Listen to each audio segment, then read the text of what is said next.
Science city में अपने डूबे हुए पैसों को सिक्योर कैसे करें? नंबर एक, गुड मोर एफआईआर। जी हाँ, राशिद और उसके पिल्लों ने अब तक खूब गुड मोर अर्निंग की, बहुत लूट मचाई। आलीशान बंगला, लग्जीरियस कार, हर शहर में फ्लैट, देश विदेश की यात्राएं, शराब शबाब और कबाब के साथ होटलों में अयासियां। अब आपकी बारी है गुड मोर एफआईआर की। एफआईआर कीजिए उन सभी के ऊपर जिन्होंने आपके पैसों का कमीशन 1 रुपए भी खाया हो, भले ही वो आपका निकट संबंधी ही क्यों ना हो। क्योंकि राशिद नसीम नहीं आया था आपसे पैसे लेने। आपको सुबह, दोपहर, शाम जो कन्विंस करने की कोशिशें किया करते थे, ये वो लोग थे जिन पर आप ट्रस्ट करते थे, फेथ करते थे, बिलीव करते थे। और उसी ब्लाइंड फेथ पे उठाकर दे दिया आपने अपनी जीवन भर की कमाई। और बदले में इन्होंने क्या दिया? आपको टेंशन, मानसिक तनाव, डिप्रेशन। और आज आपके साथ इस भयंकर मुसीबत में खड़े भी नहीं हैं, जो मुसीबत खुद इन्हीं की देन है। आज जब आपको इनकी सबसे ज़्यादा ज़रूरत है, तो आखिर कहाँ बिलों में घुस गए ये? क्यों कांटेक्ट नहीं कर रहे हैं आपसे? इनका फ़ोन स्विच ऑफ है, इनके घर पे ताला लगा है, ये फरार हैं। तो निकलो बाहर मकानों से, जंग लड़ो बेईमानों से। अपनी एफआईआर में CMD Rashid Naseem, MD Asif Naseem, group president, team president, president, vice president, senior BDM, BDM, CORS, associate सभी नामित होने चाहिए। इनका एड्रेस ना हो तो इनका मोबाइल नंबर ही डालिए और अपनी अपनी एफआईआर में सभी की एक एक फोटो जरूर दीजिए। अगर आपको अपने पैसों की सकुशल वापसी करनी है तो एफर्ट भी आपको ही करना पड़ेगा। आपको अपना पैसा लेना है तो मेहनत भी आपको ही करनी पड़ेगी। कोई भी यूनियन या कोई भी फाउंडेशन आपको केवल रास्ता ही दिखा सकता है, मदद कर सकता है, तरीका बता सकता है। उस रास्ते पर आपको ही चलना पड़ेगा। और ये सच है, ऊपर वाला भी उसी का साथ देता है जो अपनी मदद स्वयं करना जानता है।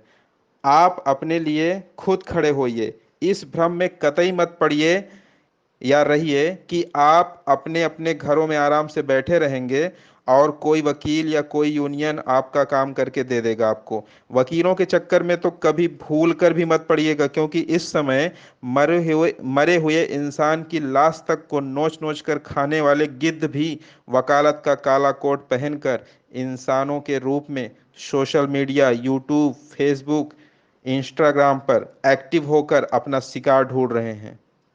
साइंस सिटी में अपने डूबे हुए पैसों को सिक्योर कैसे करें? नंबर दो, एफआईआर कहाँ व कैसे करें? साथियों, आप सभी को भली भांति ज्ञात है कि लखनऊ का थाना गोमती नगर, थाना विभूति खंड, थाना सरोजनी नगर और एसीपी गोमती नगर सब के सब बिके हुए हैं। लूट का एक हिस्सा इन तक हमेशा से जाता रहा है, इसलिए यहाँ पर एफआईआर कराने का कोई मतलब है ही नहीं। ऑलरेडी लखनऊ के इन तीनों थानों पर 500 प्लस एफआईआर दर्ज हैं साइंस सिटी के विरुद्ध। और कार्रवाई के नाम पर केवल खाना पूर्ति चल रही है। अगर कोई इन थानों पर एफआईआर कराने जाता भी है तो कोई ना कोई बहाना बनाकर ये टाल देते हैं। अगर कोई जिद पे अड़ जाता है, मीडिया वीडिया बुला लेता है, तो फिर ये उसकी कंप्लेन लेकर एक जन शिकायत रजिस्टर में नोट करके बाद में उसे एफआईआर नंबर देने की बात करके चलता करते हैं। फिर शुरू होता है पुलिस वालों का खेल, आजकल आजकल आजकल वाला। ऐसे 250 से ज़्यादा जन शिकायत अकेले गोमती नगर में धूल फांक रहे हैं। और लोग 6 6 महीनों से अलग अलग प्रदेशों के अलग अलग जनपदों से आकर इन थानों के केवल चक्कर काटते रहते हैं।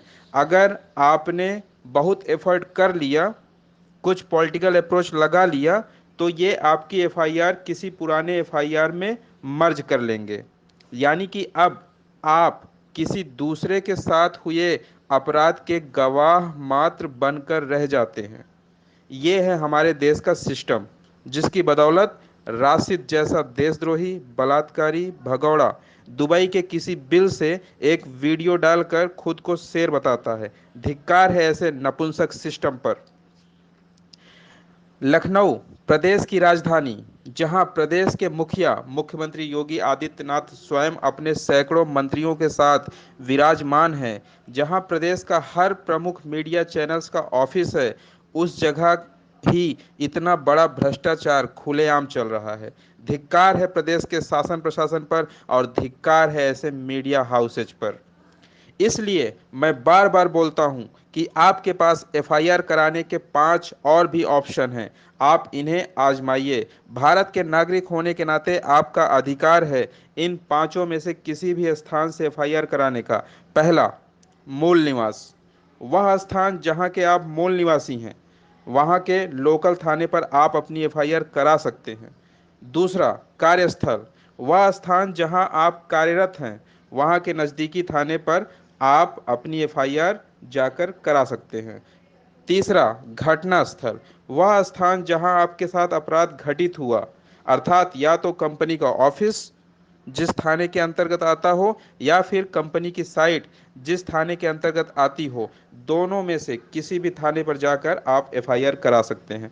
चौथा, निवास स्थल, वह स्थान जहां आप वर्तमान में रह रहे हैं, वहां के थाने में भी एफआईआर कराने का आपको अधिकार प्राप्त है।